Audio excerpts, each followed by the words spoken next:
നമസ്കാരം. ഞാൻ ഇന്ന് കിച്ചണിൽ യൂസ് ചെയ്യുന്ന ഒരു പ്രോഡക്റ്റുമായിട്ടാണ് വന്നിരിക്കുന്നത്. എല്ലാവർക്കും അറിയാവുന്നതായിരിക്കാം, എങ്കിലും ഞാനിത് ആദ്യമായിട്ടാണ് കാണുന്നത്. അതുകൊണ്ട് ഞാനിത് വാങ്ങി യൂസ് ചെയ്ത് നോക്കി, ഒത്തിരി യൂസ്ഫുള്ളായിട്ട് തോന്നി. അതുകൊണ്ടാണ് ഞാനിത് നിങ്ങൾക്കും കൂടെ ഷെയർ ചെയ്യാമെന്ന് വിചാരിച്ചത്. നമുക്ക് വീഡിയോയിലേക്ക് പോകാം. ഇതാണ് കൂട്ടുകാരി ആ പ്രോഡക്റ്റ്. കുഞ്ഞ് ഒരു പാത്രമാണ്. ഇതിൻ്റെ സൈസ് നമുക്കിങ്ങനെ കൂട്ടുകയും കുറയ്ക്കുകയും ചെയ്യാം. ഇത് ഒരു പൂവിൻ്റെ ഷേപ്പാണ്, ഏതലായിട്ടായിരിക്കുന്നത്. ഇതിന് ഹാൻഡിലുണ്ട്, പിന്നെ സ്റ്റാൻഡുണ്ട്. ഇത് നമുക്ക് ഏത് ചെറിയ പാത്രത്തിലും ഫിക്സ് ചെയ്യാം. ഇത് സ്റ്റെയിൻലെസ് സ്റ്റീൽ പ്ലേറ്റ് എന്നാണ് ഇതിൻ്റെ പേര്. ഇത് നമുക്ക് അടുത്ത ഏത് സൂപ്പർ മാർക്കറ്റിലും ഇത് കിട്ടും. 12 രൂപയാണിതിന്.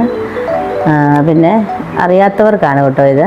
അറിയാത്തവർ മേടിച്ച് ഒന്ന് ഉപയോഗിച്ച് നോക്കൂ. വളരെ ഈസിയാണ് ഉപയോഗിക്കാൻ. പഴം പുഴുങ്ങാനും മുട്ട പുഴുങ്ങാനും ഒക്കെ ഇത് വളരെ ഈസി ആയിട്ടുള്ള ഒരു പ്രോഡക്റ്റ് തന്നെയാണ്. Thank you.